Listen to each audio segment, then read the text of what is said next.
One of the most anticipated ships at this year's IAE, aside from the Perseus, is the ship that was dubbed until its official reveal as the Baby Corsair. I'm talking, of course, about the Drake Clipper.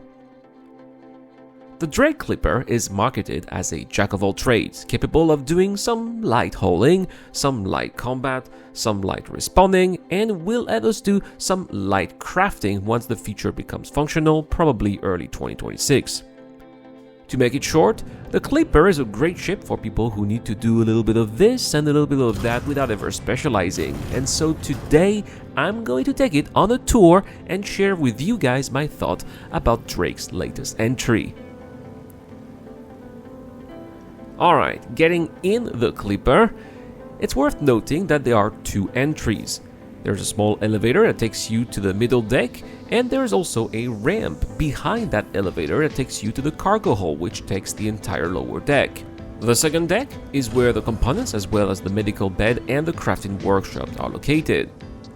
If the Clipper was a small industrial building, which it was thought as when concepted, then the lower floor would be the storage area, the middle floor would be the working area, and the top floor would be the living area. That's why the top deck has your bed, but also the engineering station, so you don't have to go down to see if there's any problem, and of course, the cockpit, in which I'm going to sit right now. From the pilot's position, there isn't really anything special. It's your typical Drake style with the analog consoles and the struts, but visibility is pretty good both on the sides and on top as well. So, for the purpose of this video, I started with an interstellar cargo hauling mission. It's going to be a great chance to try the practicality of the Clipper while also judging its performances in terms of speed and fuel consumption. So, going to Tisa Spaceport for my pickup. I've got to say the ship is rather slow in atmosphere. I'm having trouble getting faster than 300 meters per second, and given the shape of the ship, which literally is a brick with wings, it's not very surprising. Quantum travel is also slow in quantum mode, but that sluggishness comes with a very strong point: it doesn't consume so much. In fact, I haven't needed to refuel for the whole trip, which is going to end on bloom in the power system, and that is quite remarkable. So, landing at Tisa Spaceport. The ship having a tiny footprint will only require a small hangar, and it fits perfectly. Now let's get those cryopods into the cargo hold.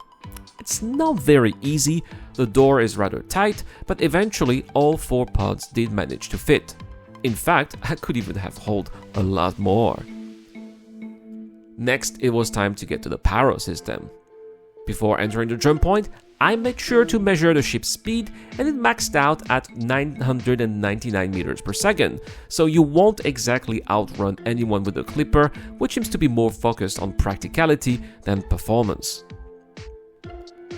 In Pyro, I was able to reach Bloom without a need to refuel. My destination was Bueno Ravine.